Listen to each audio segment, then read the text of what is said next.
Hello everyone, உங்க பிசினஸ்க்கான website எப்படி இருக்கணும்னு தெரியுமா? ஃபர்ஸ்ட் உங்க வெப்சைட் இன்ஃபர்மேட்டிவா இருக்கணும். நீங்க சர்டிபிகேட்ஸ் வாங்கியிருப்பீங்க, அவார்ட்ஸ் வாங்கியிருப்பீங்க. ஸோ அதெல்லாம் வெப்சைட்ல நம்ம வந்து லிஸ்ட் பண்ணணும். ஸோ அது ஒரு ட்ரஸ்ட்டை வந்து கஸ்டமர்ஸ் கிட்ட கிரியேட் பண்ணும்.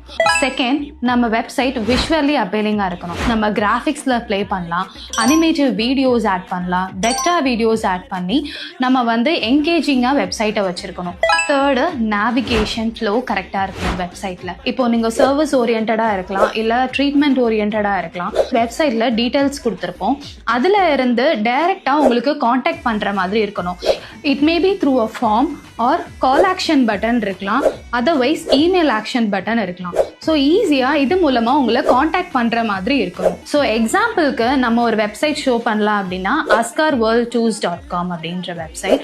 ஸோ அவங்க ஒரு டிராவல் ஏஜென்சி, அவங்களுக்கு நம்ம ஒரு வெப்சைட் பண்ணியிருக்கோம். ஸோ அதில் ஃபர்ஸ்ட் நம்ம பார்த்த அதே பாயிண்ட்ஸ் எல்லாமே இன்ஃபர்மேட்டிவாக இருக்கும், ஆஸ் வெல் அஸ் விஷுவலி அப்பீலிங்காக இருக்கும். கிளைண்ட் ஃபர்ஸ்ட் நம்ம கேட்டால் என்ன சொல்லியிருந்தாங்க அப்படின்னா, ஒரு கஸ்டமர் உள்ள வராங்க அப்படின்னா அவங்க அந்த இமேஜஸ் பார்க்கும்போதே அவங்களுக்கு அந்த பிளேஸ் எப்படி இருக்குன்னு பார்க்கணுன்ற ஆர்வம் தூண்டுற மாதிரி இருக்கணும் அப்படின்ற மாதிரி சொல்லியிருந்தாங்க. ஸோ அதுக்கேற்ற மாதிரி நம்ம வெப்சைட்டை டெவலப் பண்ணியிருக்கோம். ஸோ இதுக்கு மேலே உங்களுக்கு ப்ராப்பரான கைடன்ஸ் வெப்சைட் ரிலேட்டடாக வேணும் அப்படின்னா இந்தியா ஃப்ளோட்ஸை காண்டாக்ட் பண்ணுங்க. தேங்க்யூ.